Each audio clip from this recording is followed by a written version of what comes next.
हर की दून वैली से ओरिजिनेट हुई टॉन्स रिवर यमुना की लार्जेस्ट ट्रिब्यूटरी है, जो देहरादून के करीब कालसी में यमुना से मर्ज होती है।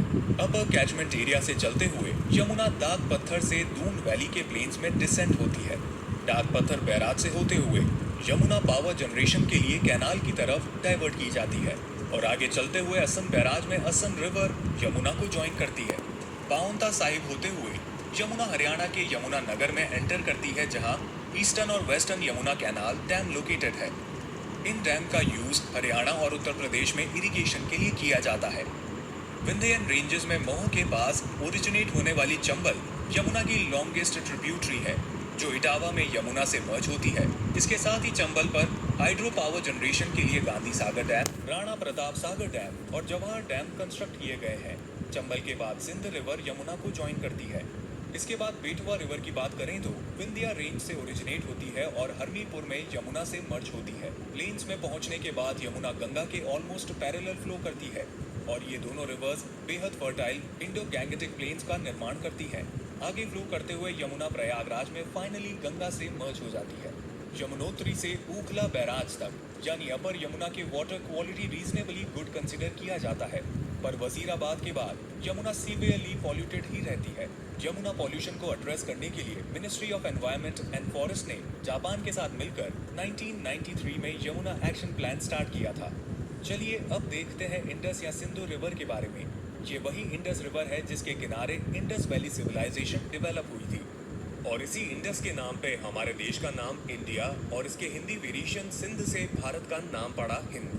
पश्तून इसे नीलाब और सिंधी इसे मेहरान के नाम से जानते हैं। 2880 किलोमीटर्स इंडस एक ट्रांस हिमालयन रिवर है जो बोखार चू के पास मानसरोवर के करीब कैलाश रेंज ग्लेशियर से ओरिजिनेट होती है, जिसमें से 710 किलोमीटर इंडस की जम्मू और कश्मीर से होकर गुजरती है। सेंगबे खबाब या लायंस माउथ को इंडस का ट्रेडिशनल सोर्स माना जाता है।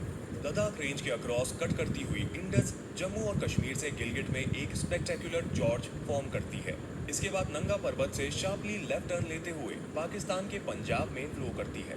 लद्दाख में जंस्कर रिवर इंडस में फ्लो होती है और श्योक, शिगर और गिलगित रिवर इंडस में ड्रेन होती है। इसके बाद अटोक में काबुल रिवर इसे ज्वाइन करती है। आगे बढ़ते हुए मिठानकोट में पंजनद इंडस को ज्वाइन करती है। पंजाब वर्ड का मीनिंग है the land of 5 reverse. Punjab से बहने वाली 5 रिवर्स झेलम, चेनाब, व्यास और सतलज इंडस की मेजर ट्रिब्यूटरीज हैं। आइए अब इंडस के मेजर ट्रिब्यूटरीज के बारे में बात करते हैं। सबसे पहले आता है झेलम रिवर, जिसका ऋग्वेदिक नेम है वितुषा। ये चश्मा वेरिनेग ग्लेशियर से ओरिजिनेट होती है और जम्मू कश्मीर से फ्लो करती हुई पाकिस्तान की चेनाब रिवर से मर्ज हो जाती है। इंडस की लार्जेस्ट ट्रिब्यूटरी चेनाब रिवर या अस्किनी चंद्रभगा रिवर हिमाचल प्रदेश में चंद्र और भगा 2 रिवर्स के कॉम्बिनेशन से बनती है। वैसे बारालाचा ला पास इसका मेन सोर्स है। भारत में चेनाब जम्मू और कश्मीर और हिमाचल प्रदेश से होकर गुजरती है और फाइनली पाकिस्तान के मिठानकोट में इंडस के साथ मर्ज हो जाती है। इंडस की अगली ट्रिब्यूटरी है व्यास रिवर, जो हिमाचल प्रदेश के रोहतांग ला में व्यास कुंड से ओरिजिनेट होती है और पंजाब में सतलज रिवर में मर्ज होती है। आपको बता दें कि ये रिवर कम्प्लीटली इंडिया में ही फ्लो करती है और पाकिस्तान में फ्लो नहीं करती। आइए अब देखते हैं सतलज रिवर के बारे में। रक्षास्थल लेक से ओरिजिनेट होती हुई रिवर जो इंडस की लॉन्गेस्ट ट्रिब्यूटरी है और शिक्की ला पास से इंडिया में एंटर करती हुई हिमाचल प्रदेश और पंजाब से होती हुई पाकिस्तान में चेनाब रिवर से मर्ज होती है। इंडस रिवर के वाटर शेयरिंग को लेकर 1960 में इंडिया और पाकिस्तान ने इंडस वाटर ट्रीटी साइन की थी, जिसके अंडर इंडस, झेलम और चेनाब का कंट्रोल पाकिस्तान के पास है और रवि, व्यास और सतलज का कंट्रोल इंडिया के पास है। इंडस के वाटर को कैनाल द्वारा हरियाणा और राजस्थान में भी एक्सपेंड किया जाता है। आपको बता दें